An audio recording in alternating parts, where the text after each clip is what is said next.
Olá pessoal, aqui é o Velgas. Hoje, dia 9 de junho de 2021. Vamos falar hoje sobre como o presidente Putin e seu grupo estão preparando-se para as eleições de 19 de setembro próximo. As autoridades russas estão de fato aumentando sua pressão sobre a dissidência, o que eles chamam de dissidência através de uma lei, chamam de terroristas, aumentando a sua pressão sobre esses grupos antes das eleições parlamentares de 19 de setembro na Rússia.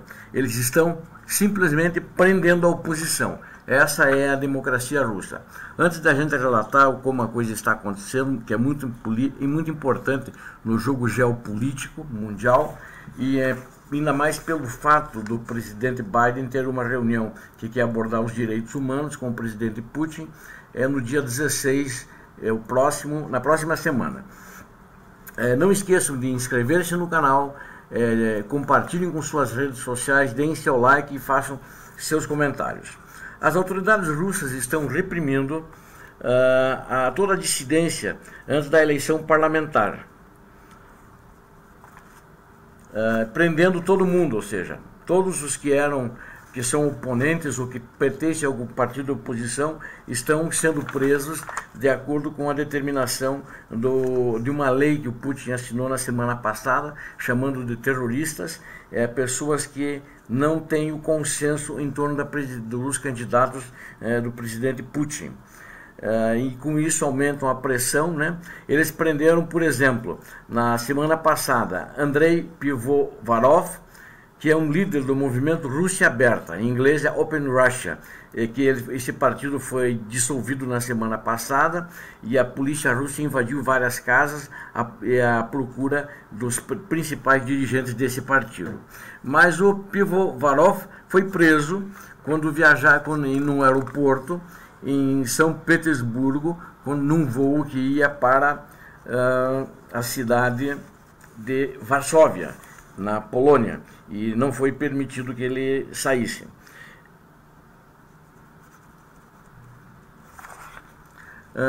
Ele disse, segundo as autoridades, essas organizações, elas são organizações perigosas para a Rússia, porque elas fazem o terrorismo, incentivam o terrorismo, mas de fato nenhum ato terrorista foi feito por essas organizações. Na terça-feira passada, na semana passada, não essa última, semana passada, a polícia também invadiu a casa de um outro político da oposição chamado Dmitry Gudkov e o deteve, mas ficou uns 2, 3 dias preso e foi solto por falta de provas. Enquanto a polícia ia ajustar provas, os advogados dele soltaram ele. Mas aí, nesse ínterim, ele conseguiu fugir e está na Ucrânia, fugiu para a Ucrânia. Não sabe se ele ainda continua na Ucrânia e se ele já saiu de lá. E todos os principais dirigentes do partido do Gudkov tiveram suas casas reviradas e computadores e uma série de coisas levadas embora. O governo tem medo de protestos, na realidade, e ele, de forma que possam surgir, e na realidade esses protestos já existem contra essas prisões, mas não são muito divulgados fora da Rússia e são reprimidos violentamente pela polícia. O governo já proibiu mais de 30 grupos ou partidos, né, organizações, vamos chamar assim, através de uma lei que ele já tinha, essa lei também, que chamava de indesejáveis essas organizações, esses partidos, e chamava-os de criminosos, quando nesta semana foi ratificado uma lei chamando-os de prática de terrorismo contra o Estado russo, porque estão contra o governo russo. Para você ter uma ideia, o Pivovarov, ele fez uma carta através dos advogados dele, estando preso. Ele disse que não há motivo de alegria, mas não está desanimado e que vai continuar lutando. Agora é muito importante destacar que existe um plano para colocar qualquer pessoa com uma visão diferente, do meu ponto de vista, da visão do que pensa Vladimir Putin e seu grupo, colocar todas essas pessoas na prisão, né? E a maioria já está presa, praticamente nas eleições vai haver, se houver, em princípio acho que não vai haver nenhum opositor, mas vai haver uma oposição muito pequena. E enquanto isso, as autoridades continuam as investigações.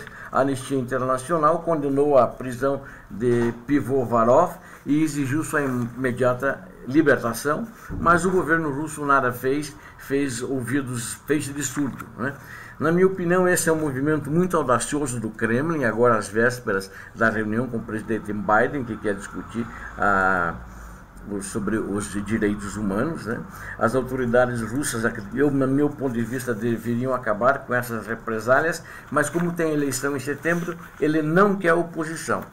Então, e o adversário político de todos esses, mais determinado, é o Alexei Navalny, né, que foi preso já em janeiro, ao retornar da Alemanha, e sob acusações que as autoridades russas deram para ele, acusações falsas. Ele não fez nenhum ato de terrorismo, não fez nenhum crime.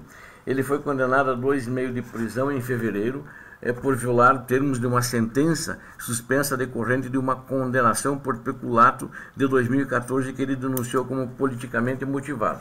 Com Navalny na prisão, os promotores pediram ao Tribunal de Moscou que designasse a fundação dele. Ele tem uma fundação que ia concorrer como um partido nas próximas eleições de combate à corrupção, e sua rede de escritórios regionais foram designados como grupos extremistas terroristas. Em um movimento paralelo, a eles aprovaram essa lei que eu comentei no início da semana passada, pela Câmara dos Deputados russo, para impedir que qualquer membro, né, doador e apoiador dos grupos extremistas, não só do Navalny, mas de outros também, desses outros presos, busquem concorrer a cargos públicos, né? Estejam eles inscritos no partido até 3 anos antes dessa lei que foi sancionada pelo Putin na semana passada. Isso é uma piada, né? Isso impede muita gente de associados de concorrer. O Putin já tem 68 anos e está no poder há mais de 2 décadas, mais de qualquer outro líder do Kremlin, desde que o ditador soviético Joseph Stalin, que tem o maior tempo até agora, e ele para isso forçou mudanças constitucionais, o Putin. No ano passado, ainda que lhe permitem concorrer novamente em 2024, quando seus atuais anos, com 6 atuais anos de mandato, ou seja, cada mandato do Putin é de 6 anos. E assim ele poderia ficar no poder até 2036, né, quando já estará bem mais velho. Então essa é a grande complicação que acontece na Rússia hoje, mas que tem influência muito grande na geopolítica regional e na geopolítica mundial. É muito importante esse vídeo, no meu ponto de vista, face a esses acontecimentos, onde eles estão partindo, inclusive, para confronto em relação aos direitos humanos na Rússia, violando todos eles e violando também os direitos humanos do povo russo, que impede-o de manifestar-se. Bom, pessoal, parece que o lema do Vladimir Putin, presidente da Rússia, é oposição na cadeia, e os nossos, ninguém que é da oposição vai concorrer às eleições, e a vitória assim é garantida. E assim continua a ditadura comunista, inspirada no modelo stalinista.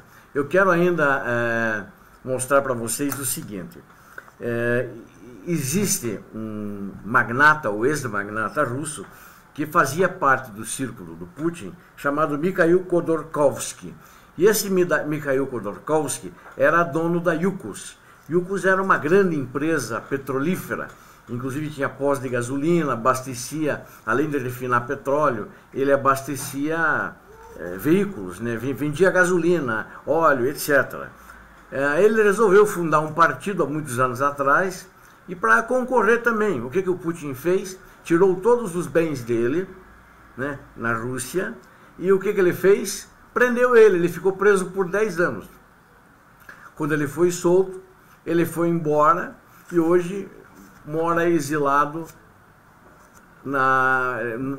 foi morar na Inglaterra, em Londres. E parece que agora, não é muito claro, mas mora na Suíça. Ou seja, e já faz tempos, né? E o Putin já está há 20 anos no poder, ou seja, eles não querem oposição. O que eles querem é somente o grupo do Putin participando e disputando as eleições. Então aqueles que dizem, o comunismo acabou, não existe mais. Papo furado, o comunismo existe.